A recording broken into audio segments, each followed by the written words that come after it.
Friends, Savadatti ತಾಲೂಕಿನ ಮುನವಳ್ಳಿಯಲ್ಲಿದ್ದೀವಿ. ಇಲ್ಲಿ ವಿಶೇಷವಾಗಿ ಜವಾರಿ ಬಾಳೆ ಗಿಡನ ನೋಡ್ತಾ ಇದ್ದೀವಿ. ಒಂದೊಂದು ಏರಿಯಾದಲ್ಲಿ ಒಂದೊಂದು ಹೆಸರಿನಿಂದ ಪ್ರಸಿದ್ಧಿ ಪಡೆದಿರ್ತವೆ. ನಮ್ಮ ಭಾಗದಲ್ಲಿ ರಾಜಾಪುರಿ ಜವಾರಿ ಬಾಳೆ ಎಷ್ಟು ಫೇಮಸ್ಸು, ಇಲ್ಲಿ ಮುನವಳ್ಳಿ ಜವಾರಿ ಬಾಳೆ ಅಂತಲೇ ಇದು ಪ್ರಸಿದ್ಧಿಯನ್ನು ಪಡೆದಿದೆ.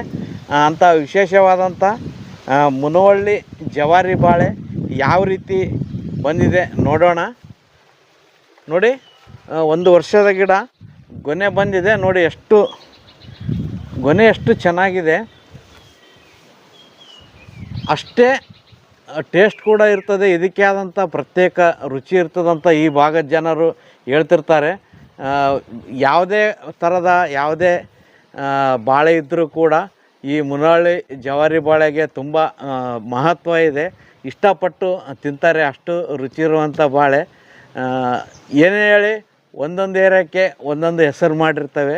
ಅದೇ ರೀತಿ ಈ ಮುನವಳ್ಳಿ ಜವಾರಿ ಬಾಳೆ ಕೂಡ ಹೆಸರು ಮಾಡಿದೆ. ಗೊನೆ ನೋಡಿ ಎಷ್ಟು ಚೆನ್ನಾಗಿ ಬಂದಿದೆ.